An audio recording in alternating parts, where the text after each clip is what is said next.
નમસ્કાર વિદ્યાર્થી મિત્રો, ધોરણ 11 આર્ટ્સની અંદર ભૂગોળ વિષયમાં આપણે જે બીજો પાઠ છે બરાબર, એ બીજો પાઠનો આપણે અભ્યાસ કરી રહ્યા છીએ.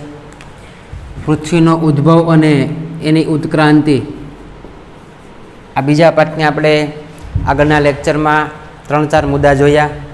પ્રસ્તાવના જોઈ, પૃથ્વીનો ઉદ્ભવ અને ઉત્ક્રાંતિ કઈ રીતે થઈ એની પણ વાત કરી.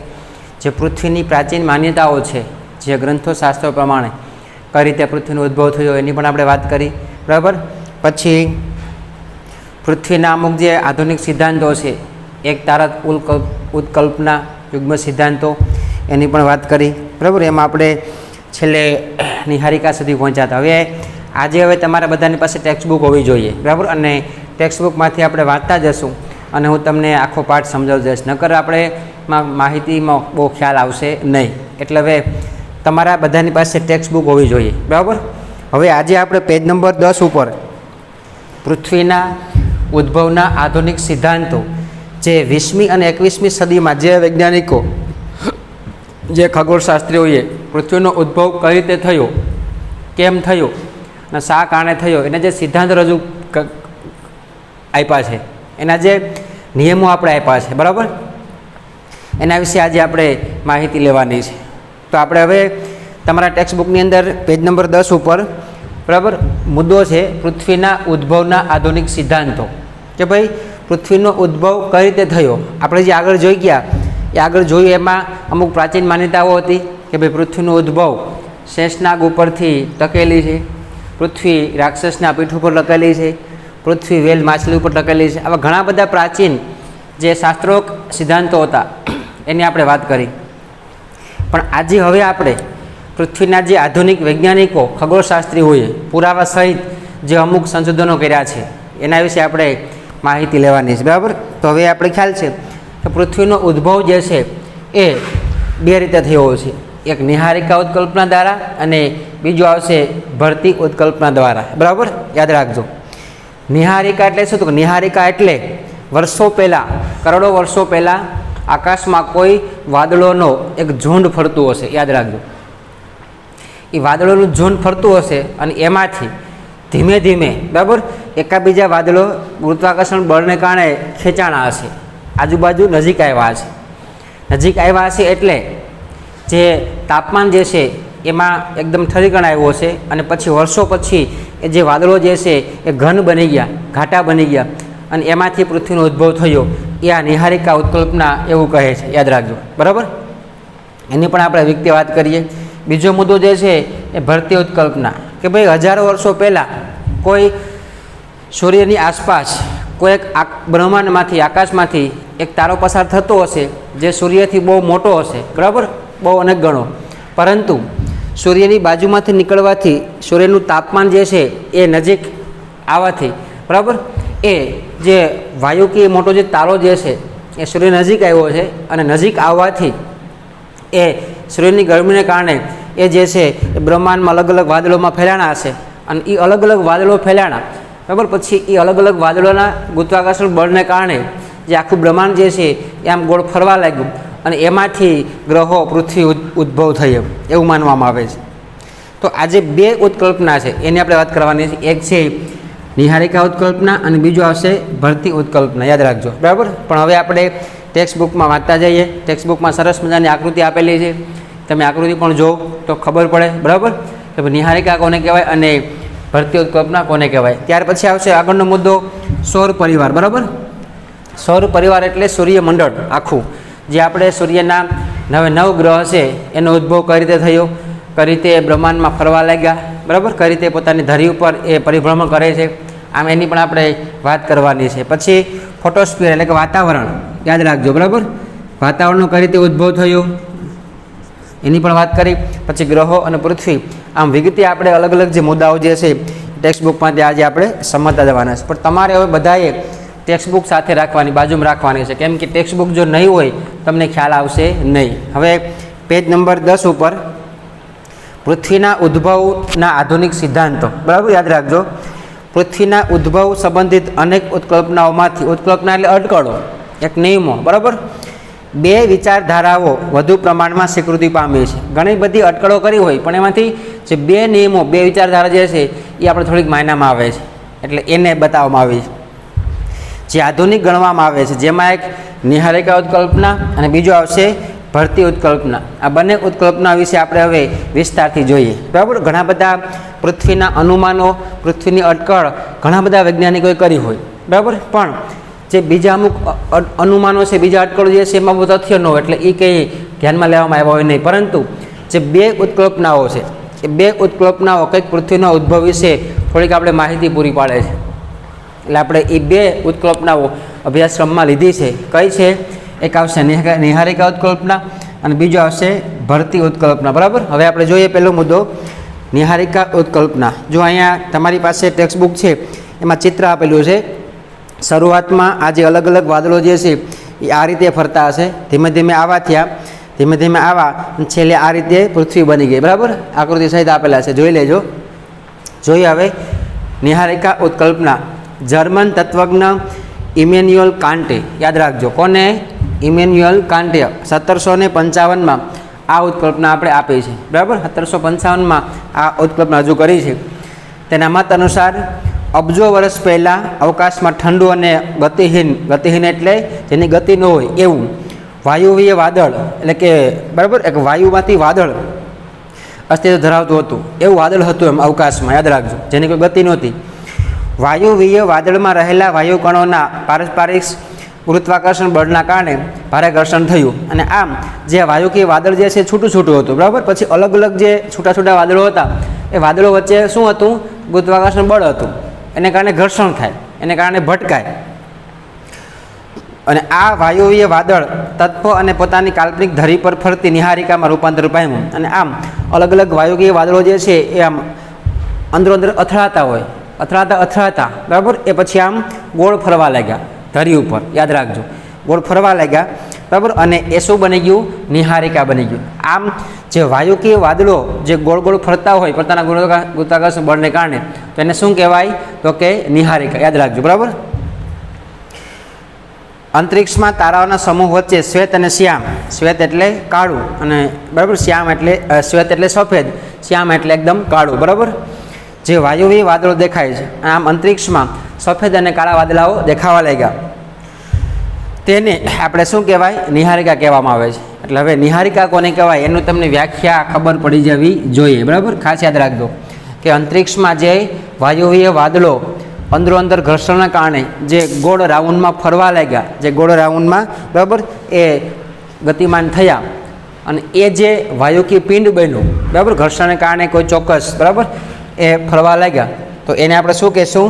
નિહારિકા ઉત્કલ્પના, યાદ રાખજો. બરાબર, નિહારિકા એને કહેવાય.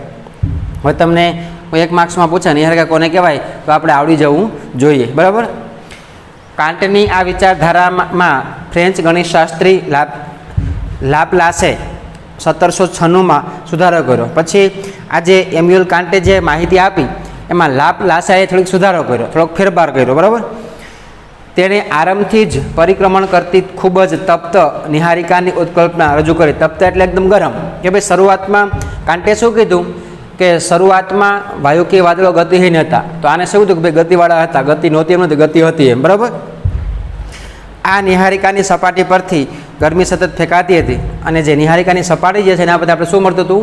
ગરમી મળતી હતી, યાદ રાખજો. પરિણામે તેની ગરમીમાં ક્રમશઃ ઘટાડો થતો ગયો, ધીમે ધીમે ઠંડી થવા લાગી, તેથી તેની સપાટીના ભાગો સંકોચાઈને ઘટ બનવા લાગ્યા. આપણે ખ્યાલ છે કે કોઈ પણ પદાર્થ હોય અતિશય ગરમ હોય તો એ પોળો હોય છે, ધીમે ધીમે ઠરે તો કેવું બની જાય? ઘાટું બની જાય છે. આમ નિહારિકાની સપાટી જે છે, સપાટી પહેલાં ગરમ હશે ત્યારે થોડીક આમ પોળી હશે, પછી ધીમે ધીમે કેવી બનવા લાગી? ઘાટી અને ઠંડી થઈ ગઈ. બરાબર, તેથી તેની સપાટીના ભાગો સંકોચાઈને ઘટ બનવા લાગ્યા. આ નિહારિકાના કદમાં ધીમે ધીમે ઘટાડો થતો તેના અક્ષ ભ્રમણ વેગમાં ઉત્તરોત્તર વધારો થવા લાગ્યો. અને આમ જે અક્ષાંશ જે છે, જેના છેડાઓ જે છે એમાં શું થવા લાગ્યું? વધારો, એટલે ભ્રમણ કક્ષા જે ધીમે ધીમે વધવા લાગી. બરાબર, તેથી તેના કેન્દ્રગામી બળ કરતાં કેન્દ્ર ત્યાગી બળ વધવા લાગ્યું અને આમ જે મૂળ કેન્દ્રનું બળ હતું એના કરતાં જે બારોબારનું જે બળ જે છે થોડુંક વધવા લાગ્યું છે. બરાબર, કેન્દ્રગામી અને કેન્દ્ર ત્યાગી. કેન્દ્રગામી એટલે જે પૃથ્વી ઉપરનું બળ જે છે અને કેન્દ્ર ત્યાગ એટલે કેન્દ્રથી દૂરનું. બરાબર,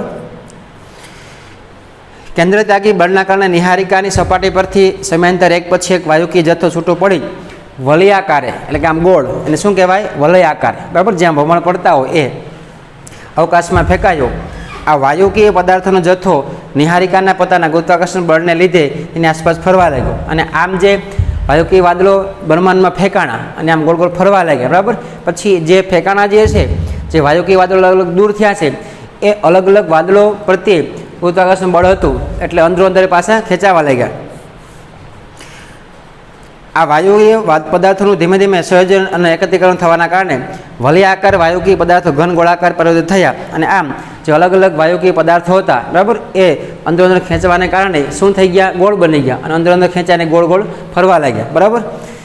જે ગ્રહો તરીકે ઓળખ પામ્યા અને જે પૃથ્વીની આસપાસ જે બધા વાયુકીય વાદળો વધ્યા હતા એ શું બની ગયા બીજા ગ્રહો બન્યા બરાબર. મંગળ છે, બુધ છે, શુક્ર છે. એ ગ્રહોનું ઘનીકરણ થતાં પહેલાં આ સમગ્ર પ્રક્રિયાનું પછીથી પુનરાવર્તન થતાં કેટલાક ગ્રહોમાંથી ઉપગ્રહો બન્યા અને આમ પછી આપણે ખ્યાલ છે કે અમુક ગ્રહો જે છે એ સંકોચાય, અમુક ગ્રહો જે છે છૂટા પડે એટલે ગ્રહોના શું બની ગયું ઉપગ્રહ બન્યા.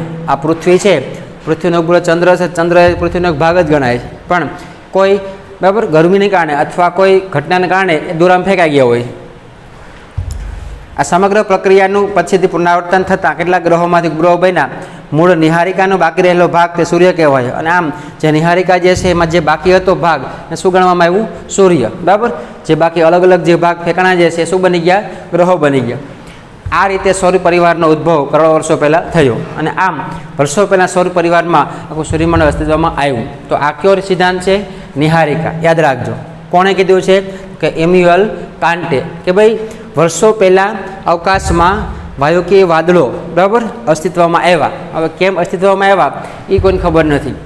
આ વાયુકીય વાદળો જે છે એ પરસ્પર ગુરુત્વાકર્ષણ બળને કારણે ઘર્ષણ થવા લાગ્યું અને ઘર્ષણ થવા લાગે એટલે આપણે ખ્યાલ છે અમુક ભાગ જોડાઈ જાય અને અમુક ભાગ જે છે છૂટો પડી જાય છે.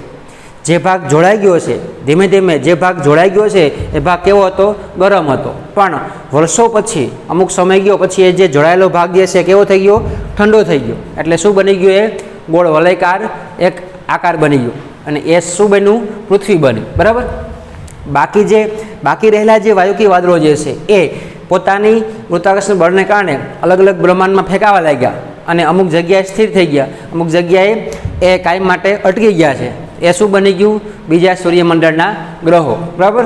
અને જે વાયુકીય વાદળો હતા એમાં જે ભાગ બાકી રહી ગયો એ શું બની ગયું સૂર્ય. તો આ રીતે નિહારિકા ઉત્કલ્પના આખી રજૂ કરી છે અને આ રીતે આખું આપણું સૂર્ય જે મંડળ જે છે એ અસ્તિત્વમાં આવ્યું બરાબર. તો હવે તમને ખ્યાલ આવી ગયો હશે કે નિહારિકા એ કોને કહેવાય છે. યાદ રાખજો, એકાદ વખત વાંચી લેજો એટલે મગજમાં બેસી જશે બરાબર. તો આપણે આ મુદ્દો જોયો. કયો મુદ્દો જોયો નિહારિકા ઉત્કલ્પનાવાળો બરાબર, ખાસ યાદ રાખજો. હવે આપણે બીજો જોઈએ ભરતી ઉત્કલ્પના. યાદ રાખજો ભરતી શબ્દ આવે તો શું યાદ આવે તો કે સમુદ્ર બરાબર. સમુદ્રમાં આપણે ખ્યાલ છે કે 15 દિવસે ભરતી આવે ને 15 દિવસે શું આવે ઓટ આવે છે. યાદ રાખજો બરાબર. એની વાત કરીએ આપણે.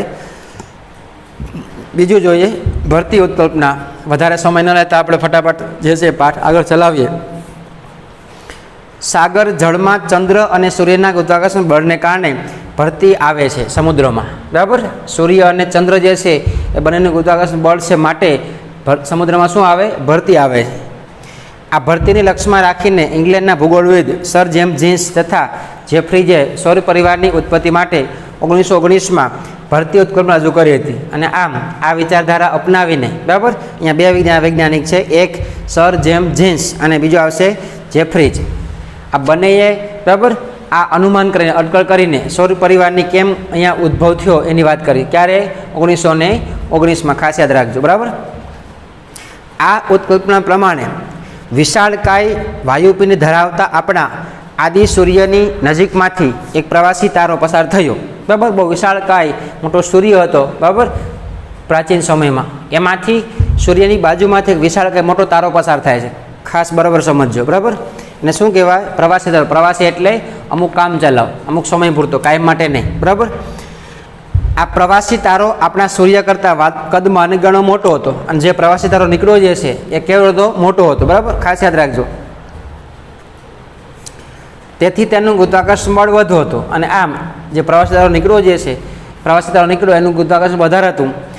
આ પ્રવાસી તારાના ગુરુત્વાકર્ષણ બળને કારણે સૂર્યની સપાટી પર વાયવ્ય ભરતી આવી અને આમ પ્રવાસી જે તારો જે છે એનું ગુરુત્વાકર્ષણ બળ વધારે હતું માટે જે સૂર્યની સપાટી જે છે એમાં શું આવ્યું તો કે વાયુની ભરતી આવી, અલગ અલગ વાતાવરણ જે છે એ વધવા લાગ્યા. પ્રવાસી તારો જેમ જેમ સૂર્યની વધુ નજીક આવતો ગયો તેમ તેમ ભરતીની ઊંચાઈ વધતી રહી અને આમ પ્રવાસી તારો જે છે સૂર્યની બાજુમાં આવી જાય એમ એમ ભરતી જે છે સૂર્યની આસપાસ ભરતી વધારે આવી, બરાબર. અને તેને કારણે સિગાર કે ચિરુટ આકારનો વાયુકીય જથ્થો પ્રવાસી તારા તરફ આકર્ષાયો, બરાબર. જો આ રીતે આ નિહારિકા છે, બરાબર, એની આજુબાજુ જે છે આ પ્રવાસી તારો જે છે નીકળ્યો, બરાબર, સૂર્યની આસપાસ ખ્યાલ આવ્યો. તો એમાંથી સિગાર કે ચિરુટ નામનો એક આકાર જે છે, બરાબર, એ અસ્તિત્વમાં આવ્યો અને એમાંથી તેમનું ગુરુત્વાકર્ષણ બળ જે છે, બરાબર, એ વધવા લાગ્યું.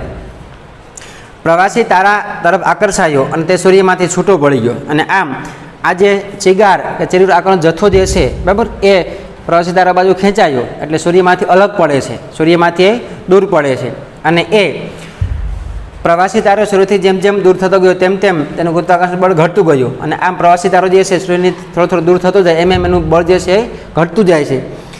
સૂર્યમાંથી છૂટા પડેલા ભાગને સૂર્યના ગુરુત્વાકર્ષણ બળને કારણે ધરીભ્રમણ અને પરિક્રમણ ગતિ પ્રાપ્ત થઈ અને આમ સૂર્યમાંથી છૂટો પડે અને બરાબર સૂર્યમાંથી છૂટો પડે એટલે ગુરુત્વાકર્ષણ બળ જે છે એ ઘટી જાય અને એને કારણે એને ધરીભ્રમણ અને પરિક્રમણ ગતિ પ્રાપ્ત થઈ છે. કેમ કે ગુરુત્વાકર્ષણ બળ હાવ નાબૂદ નહોતું થયું પણ જેમ જેમ સૂર્યથી દૂર થતો જાય છે એમ એમ ગુરુત્વાકર્ષણ બળ ઘટતું જાય છે, છતાં પણ અમુક જે પરિક્રમણ ધરીભ્રમણ ગતિ જે છે પ્રાપ્ત થઈ છે, બરાબર. સમય જતાં સિગાર આકારનો છૂટો પડેલો ભાગ ઠરવા લાગ્યો અને આમ જે ભાગ છૂટો પડ્યો એ ધીમે ધીમે ઠરવા લાગ્યો છે. સંકોચન પ્રક્રિયાને કારણે તેનું વિભાજન થયું અને આમ પછી સંકોચાય અને તે છૂટો પડે છે, અલગ અલગ ભાગ થવા લાગ્યો. તેમાંથી ગ્રહો ઉદ્ભવ્યા અને આમ એમાંથી શું બન્યું? ગ્રહો બન્યા છે. સૂર્ય અને ગ્રહો વચ્ચે પણ આ જ પ્રક્રિયાનું પુનરાવર્તન થતાં ઉપગ્રહો બન્યા અને આમ સૂર્ય અને ગ્રહો વચ્ચે પણ આવું થયું કે ભાઈ સૂર્ય અને ગ્રહો વચ્ચે ગુરુત્વાકર્ષણ બળને કારણે અમુક ભાગ છૂટો પડે, અમુક ભાગ જોડાઈ જાય છે. જે ભાગ છૂટો પડે શું બની ગયા? ઉપગ્રહો બની જાય છે, બરાબર. આ ઉત્કલ્પના પ્રમાણે આપણા સૌર પરિવારનો ઉદ્ભવ થયો અને આમ આપણું આખું સૂર્યમંડળ અસ્તિત્વમાં આવ્યું છે. પૃથ્વી સહિત અન્ય ગ્રહો ઉપગ્રહોનો ઉદ્ભવ, તેઓનો સૂર્યથી ક્રમ, કદ, ધર્યું નમન, ઉપગ્રહોની સંખ્યા વગેરે અનેક પ્રશ્નો ઉકેલ ભરતી ઉત્કલ્પના પ્રમાણે પ્રાપ્ત થાય છે. અને આમ પૃથ્વી પોતાના ધરી ઉપર કેમ ફરે છે, કેટલી નમે છે, બરાબર, કેવો એનો ક્રમ છે, આ બધું ભરતી ઉત્કલ્પના જે છે એ રજૂ કરે છે. યાદ રાખજો ખાસ. આ વિચારધારા લોકપ્રિય અને સર્વસ્વીકૃત બની રહી અને આમ જે આ વિચારધારા જે છે બધાને માન્યમાં આવી અને બધાને સ્વીકારે છે, બરાબર. આપણું સૌરમંડળ એક જ પ્રકારના વાયુકીય પદાર્થોની ભરતી પ્રક્રિયાથી રચાયેલું છે અને આમ આપણું આખું સૂર્યમંડળ જે છે એ આખું એક જ ભરતી પ્રક્રિયામાંથી બનેલું છે, બરાબર. તો આ થઈ એ શું થયું? ભરતી ઉત્કલ્પના, બરાબર. ખાસ યાદ રાખજો. હવે આના ટૂંકમાં જોવું હોય તો ખાસ યાદ રાખજો કે આ શું છે? આદિ સૂર્ય છે અને બાજુમાંથી શું પસાર થાય છે તો કે પ્રવાસી તારો, બરાબર. અહીં ખાસ સમજજો. હવે આ આદિ સૂર્ય છે, આ પ્રવાસી તારો પસાર થાય છે. જેમ જેમ તારો નજીક આવતો જાય એમ એનું જે ગુરુત્વાકર્ષણ બળ જે છે એ શું થયું તો કે વધવા લાગ્યું, બરાબર. વધવા લાગે એટલે સૂર્યની જે સપાટી જે છે એમાં શું આવી? વાયુકીય ભરતી આવી. યાદ રાખજો, વાયુની ભરતી આવી અને એને કારણે અમુક જે ભાગ જે છે છૂટા પડી જાય છે. જેમ જેમ પ્રવાસી તારો દૂર થતો ગયો એમ એમ એનું જે બળ જે છે ગુરુત્વાકર્ષણ બળ છે એ શું થયું? ઘટતું ગયું છે, બરાબર. ઘટતું ગયું છે. ઘટતું ગયું એટલે શું થાય તો કે પ્રવાસી તારો જે છે ધીમે ધીમે એ દૂર થતો ગયો એમ એમ જે સૂર્યમાં જે ભરતી આવી એ શું થવા આવી તો કે ઓટ થવા લાગી અને જે પ્રવાસી તારામાંથી, બરાબર, જે દૂર જે અમુક સૂર્યમાંથી જે અમુક ભાગ ફેંકાણો, અલગ વાયુકીય વાદળો, એ ધીમે ધીમે શરૂઆતમાં ગરમ હતા પછી ધીમે ધીમે ઠરવા લાગ્યા અને જે ભાગ અલગ અલગ ફેંકાણા જે છે, બરાબર, યાદ રાખજો, આવા જે અમુક ભાગ ફેંકાણા એ ભાગ ધીમે ધીમે ઠરવા લાગ્યા અને એ ભાગ ઠર્યા પછી શું બની ગયું તો કે ગ્રહો બની ગયા. આમ આપણે ટૂંકમાં આને જોઈ શકીએ, બરાબર. અને એ પછી સૂર્યથી કેટલા દૂર છે, સૂર્યથી કેટલા પૃથ્વી જે છે એ ધરીમાંથી કેટલી નમેલી છે, બીજા ગ્રહો કેટલા ધરી ભ્રમણ કે પરિક્રમણ કેટલા સમય કરી શકે, એ ભરતી ઉત્કલ્પનાને કારણે જવાબદાર છે. તો આવી રીતે આપણે આ મુદ્દાની વાત કરી. કોની? ભરતી ઉત્કલ્પના, ખાસ યાદ રાખજો. તો હવે તમને આ જે મુદ્દો જે છે એ મગજમાં બેસી ગયો છે. એને શિગાર કે ચિરાટ રૂપ, બરાબર, આકારનો એક આખો જથ્થો અલગ પડ્યો અને એને કારણે આખી પૃથ્વી અસ્તિત્વમાં આવી. બરાબર, ચાલો.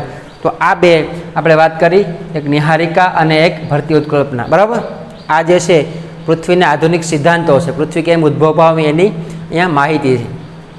હવે આગળનો જે મુદ્દો આવે એ છે સૌર પરિવાર. બરાબર, એટલે કે આખું સૂર્યમંડળ. જો તમારે ટેક્સ્ટ બુકમાં સૌર પરિવારની આખી આકૃતિ આપેલી છે, સૂર્યથી કેમ ગ્રહો અલગ અલગ ગોઠવાઈ ગયા એ જોઈએ. કે ગ્રહો, ઉપગ્રહો, લઘુગ્રહો એટલે નાના ગ્રહો, એમ ઉલ્કાઓ એટલે ખરતા તારા, અને ધૂમકેતુઓનું મંડળ એટલે કે આખા તારાઓનું સમૂહ, અને શું કહેવાય? ધૂમકેતુનું મંડળ. બરાબર, જેનો અધિષ્ઠાતા સૂર્ય છે, જેનો મેન જે છે એ કોણ છે? સૂર્ય છે, આધાર રૂપદેવ.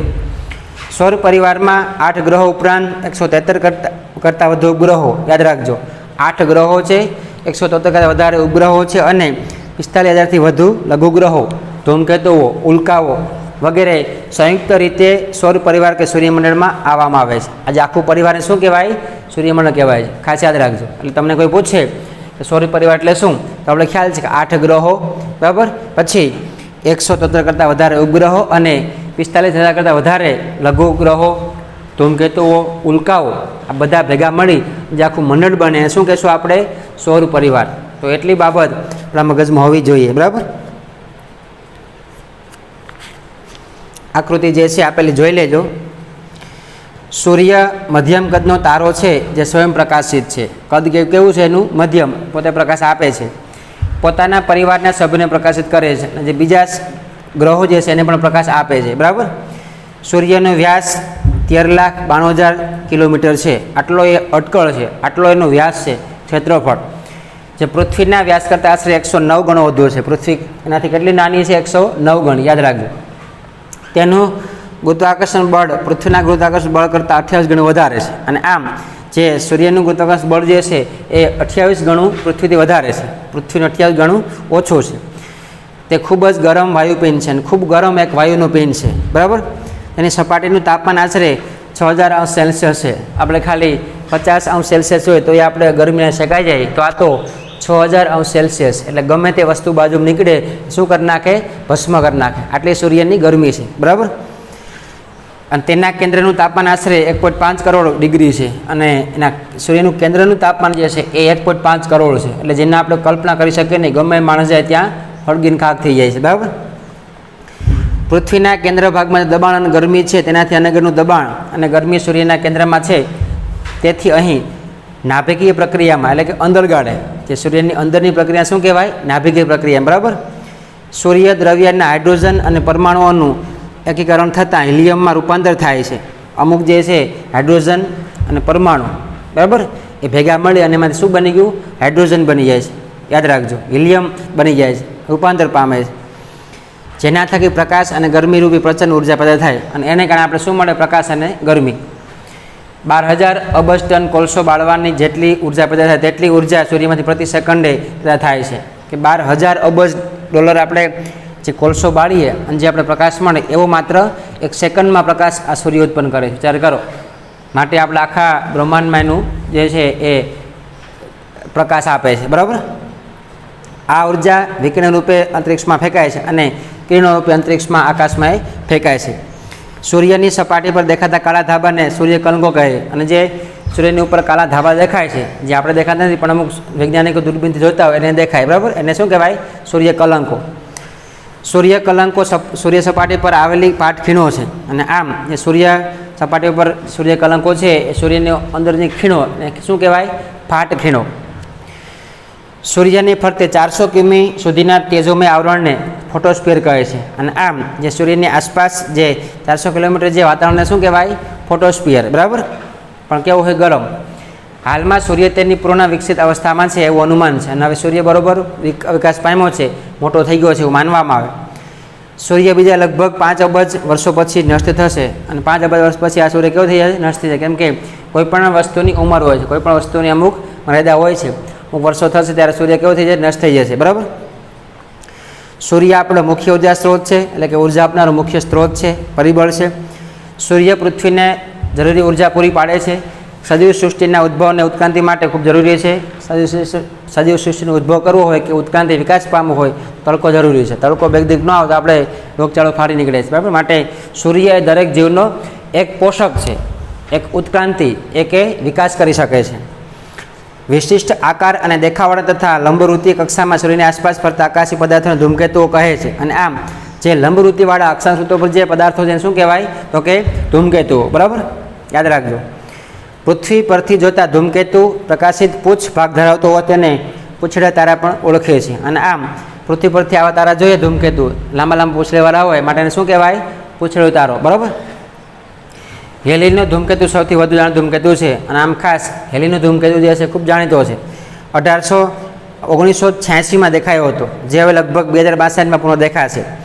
પ્રાચીન કાળમાં ધૂમકેતુ દેખાય તો યુદ્ધ, રોગચાળો, પૂર જેવી વિનાશક દુર્ઘટનાઓ થશે તેવી માન્યતા હતી. અને આમ આપણે જૂના લોકો જે શું માનતા, જે વર્ષે ધૂમકેતુ દેખાય એ વર્ષે કાં તો યુદ્ધ થાય તો રોગચાળો ફાટી નીકળે એવું માનવામાં આવતું, બરાબર.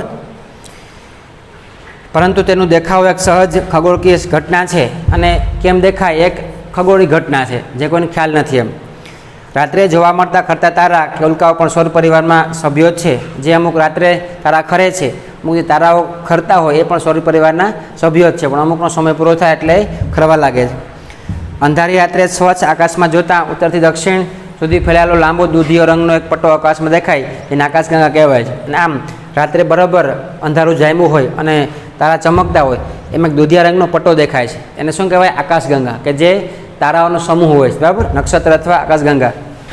આકાશગંગામાં ખૂબ જ મોટી સંખ્યામાં તારા સમૂહ આવેલા છે. અને આમ આકાશગંગામાં ખૂબ મોટા તારાનો ઝુંડ આવેલા છે. તો આમ આ રીતે જે સૌર પરિવાર સૂર્ય જે છે એ આપણો એક મુખ્ય, બરાબર, સ્ત્રોત છે. જો સૂર્ય ન હોત તો આખું બ્રહ્માંડ કોઈ અસ્તિત્વમાં આવે જ નહીં, બરાબર. તો આપણે આ સૂર્ય વિશે માહિતી જોઈ. સૂર્ય વિશે તમે 2-3 વખત વાંચી લેજો એટલે જે અમુક આંકડાઓ જે છે, બરાબર, યાદ રહી જાય. ધૂમકેતુ કોને કહેવાય, ઉલ્કાઓ કોને કહેવાય, આકાશગંગા કોને કહેવાય એ પણ આપણે માહિતી હોવી જોઈએ, બરાબર. તમે પણ ટેક્સ્ટબુકમાં જે અમુક આવું અગત્યનું આવે એમાં પેન્સિલથી અંડરલાઇન કરતા રહ્યો તો ફરી પાછું વાંચવાનું થાય તો આપણે યાદ આવી જાય. હવે આપણે જોઈએ ગ્રહો, બરાબર. સૂર્યમંડળમાં કુલ 8 ગ્રહો છે. બુધ, શુક્ર, પૃથ્વી, મંગળ, બરાબર, પાર્થિવ ગ્રહો કહેવાય છે. આજે છે કેવા છે પાર્થિવ, થોડાક દૂરના. એમ ગુરુ, શનિ, યુરેનસ અને નેપચ્યુન બાહ્ય ગ્રહો એટલે 12 બહુ દૂરના ગ્રહો કહેવામાં આવે છે, બરાબર. હવે જો સૂર્યમંડળમાં 8 ગ્રહો છે, એમાં બુધ, શુક્ર, પૃથ્વી ને મંગળ એ થોડાક નજીકના ગ્રહો છે માટે કેવા કહેવાય પાર્થિવ. અને ગુરુ, શનિ, યુરેનસ અને નેપચ્યુન આ બાહ્ય એટલે દૂરના ગ્રહો છે, જે પૃથ્વી ગ્રહની કક્ષાની બહાર આવેલા છે. આ ગ્રહો વિશે આપણે અગાઉના ધોરણોમાં માહિતી મેળવી. અને ગ્રહો કોને કહેવાય, ગ્રહો ક્યાં ક્યાં છે એને આપણે આગળ પણ જોઈ ગયા છે. હવે તમને ટેક્સ્ટબુકમાં જો અહીંયા આખી માહિતી આપેલી છે સૌર પરિવારની, બરાબર. અહીંયા જો બુધ જે છે એ સૂર્યથી કેટલો દૂર છે એ પણ બતાવે, પરિક્રમણ કરતાં કેટલા સમય લાગે, બરાબર, એ પણ બતાવે, ધરી ભ્રમણ કેટલા સમય લાગે એ પણ બતાવે, વ્યાસ એનો કેટલો છે, ઉપગ્રહ કેટલા છે અને વિશેષતાઓ શું, બરાબર, યાદ રાખજો. દાખલા તરીકે બુધ છે તો જો આપણે બુધમાં જોઈએ તો બુધની અંદર સૂર્યની સરેરાશ અંતર કેટલા છે 579 લાખ ચોરસ કિલોમીટર એ દૂર છે, બરાબર. પછી પરિક્રમણ એટલે કે પોતાની ધરી ઉપર ફરવામાં, સૂર્યની આસપાસ ફરવામાં, યાદ રાખજો.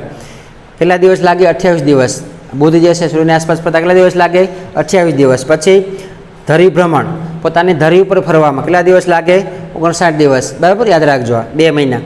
વ્યાસ 4878 કિલોમીટરમાં આટલો મોટો છે બુધ. અને ઉપગ્રહો કેટલા એકે છે નહીં, 0 છે. વિશેષતા શું છે કે આ ગ્રહની સપાટી પર પર્વતો, ખીણો અને જ્વાળામુખી આવેલા છે. પર્વત આવેલા છે, ખીણો છે અને શું છે જ્વાળામુખી, જે બાળીને આપણે ખાક કરી નાખે, બરાબર. અન્ય કદમાં સૌથી નાનો પણ સૂર્યની સૌથી નજીક, કદમાં હાવ નાનો પણ સૂર્યથી બહુ નજીકનો ગ્રહ છે. એટલે આમ દરેક ગ્રહની જો માહિતી આપેલી છે 2 વાર તમે વાંચી લેજો, બરાબર, ખાસ યાદ રાખજો. હવે આપણે જોઈએ આગળ પૃથ્વી વિશે, બરાબર. પૃથ્વી વિશે માહિતી જોઈ લઈએ કે માનવી નિવાસસ્થાન પૃથ્વી એક ગ્રહ છે જેની આસપાસના વાતાવરણ શસ્ત્રની જાડાઈ લગભગ 800 થી 1000 કિમી છે. પૃથ્વીનું જે વાતાવરણ જે છે એની જાડાઈ કેટલી 800 થી 1000 કિલોમીટર, બરાબર. સૂર્યથી આશરે 15 કરોડ કિમી દૂર શુક્ર, મંગળ ગ્રહોની વચ્ચે તથા પરપ્રકાશિત ગ્રહ છે. પોતાનો પ્રકાશ નથી પણ બીજા પર આધાર રાખે છે અને શું કહેવાય પરપ્રકાશિત. જે બીજાનો પ્રકાશ મેળવે છે તે નારંગી જેવો આકાર ધરાવે છે. નારંગી જેવાનો આકાર છે તેનો ધ્રુવીય વ્યાસ 12,714, બરાબર. ધ્રુવીય વ્યાસ એટલે ધ્રુવ કેન્દ્ર બિંદુથી ઊભો. અને વિષુવવૃત્તિ વ્યાસ એટલે કે આમ આડો વ્યાસ કેટલો છે? 12,756 કિલોમીટર છે, બરાબર. યાદ રાખજો. સૂર્યની એક પરિક્રમા પૂર્ણ કરતાં તેને 365 દિવસ જેવો સમય લાગે છે, બરાબર.